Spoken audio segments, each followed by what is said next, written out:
Hi everyone, so today I just want to give you a 1 year update review of this Hiboy KS4 Pro electric scooter. So again, I have this for over a year now actually, and this is my only scooter left. As you know, I have reviewed many other electric scooters before. Most of them are budget ones, like under $700. This is the only one left. I don't have the others anymore. This just shows that this is my top choice for a budget scooter, and so far over a year there's no issue. It runs fine, although I have to say that I don't ride this very often, around once a week for around maybe 8 miles a week, so not too much riding so far, but however there's no issue, still very reliable. um, Definitely my top choice for a budget electric scooter for around $500.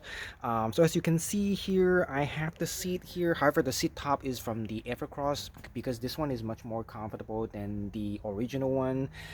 The original one is very hard and rough, so I switched that out. I also added a seat suspension over here, around 20 to 25 bucks from Amazon. I also added a mirror over here from Amazon for around 25 bucks as well. So overall, I added around 50 bucks of accessories besides the seat. The seat itself costs another like 40 to 70 bucks, or 80 bucks. I'm not too sure. It varies, depends on the time of the year. The price of the scooter as well, it changes from time to time, depends on how much discount they gave you. I think the original price, suggests retail price is around $750, which is pretty expensive. However, most of the time it's around 500 bucks or even 450. I've seen one time.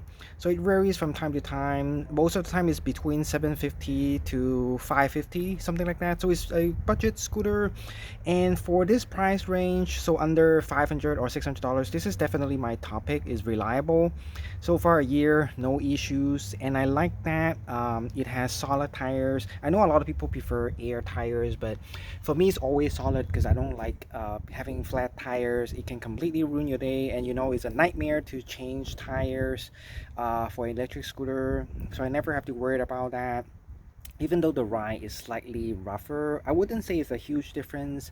I just wish it has a front suspension, which it does not. It has a rear suspension, but you know, I think front suspension is more important. That's why I get the suspension seat post.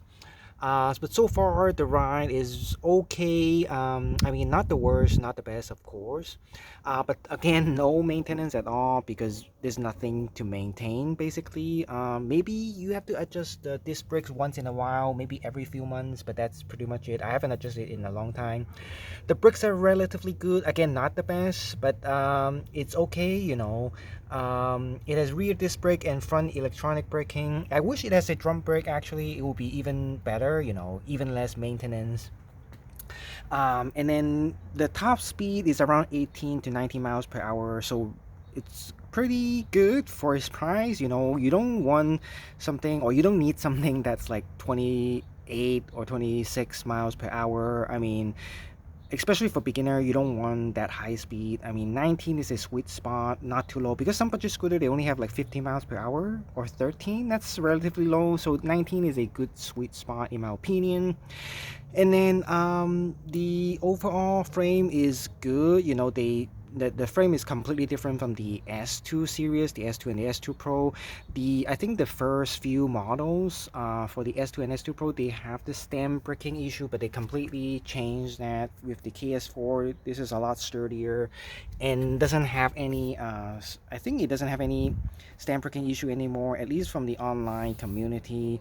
But even the current S2 and S2 Pro, I think they fixed that problem already, so only the earlier models for the S2 and S2 Pro. This one, again, highly recommended. As you know, again, this is my only scooter left. That's why, you know, this is my top favorite. That's why I'm still keeping this. um and the weight is around 40 pounds without the seat. The seat is only a few more pounds, so relatively compact, easy to fit in a car, because sometimes I have to fit it in a car actually. The range is around 20 miles or close to 20 miles, so very good range for its price, and I definitely recommend this one over the regular KS4. Again, this is the KS4 Pro model. Definitely get this one. It's not a huge price difference. Same thing for the S2 and S2 Pro. Definitely get this one because the price range between these four models is not that big. Definitely recommend you to spend a little bit more investment, you know, just to get the Pro because it has the 10-inch solid tires. I mean, I would never even consider something with 8.5-inch tires because it's just not very stable with I mean 10 inches already kind of small. You don't want to go anywhere, I mean anything smaller than that. 8.5 is a little bit too small, not stable, and you get a bigger battery with the Pro model. So definitely recommend you get the Pro, not the regular KS4. Again, highly recommend, no issue, runs fine. The tires start to get some wear and tear, but it's okay, it's still good as long as you don't ride it under the rain and wet surfaces. You're fine. And you know, even with any electric scooter, I don't recommend riding it in the rain or wet surfaces anyway, so it should be fine. Again, huge fan of solid tires. I don't care what you think. The ride is not a big difference between air and solid anyway, but you get a peace of mind with solid tires, no maintenance as well. I don't need to buy another air pump.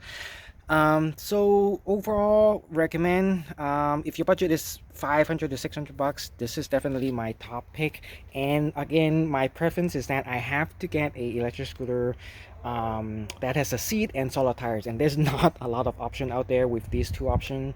This is one of the few one that has both solid tires, actually I would say 10-inch solid tires and a seat, and this is one of the very few options. There's probably only like 2 or 3 other option out there, the other one being the Evercross H5 or H7, which I have reviewed before, but I prefer this one over that one. That one is slightly more expensive, but that one has a lot more maintenance to it because that one doesn't have an electronic braking. It has both front and rear disc brake, which beats adjustment from time to time regularly, and that one is a lot heavier, although that one is faster. But you know, if I have to pick between the two, I'll pick this one.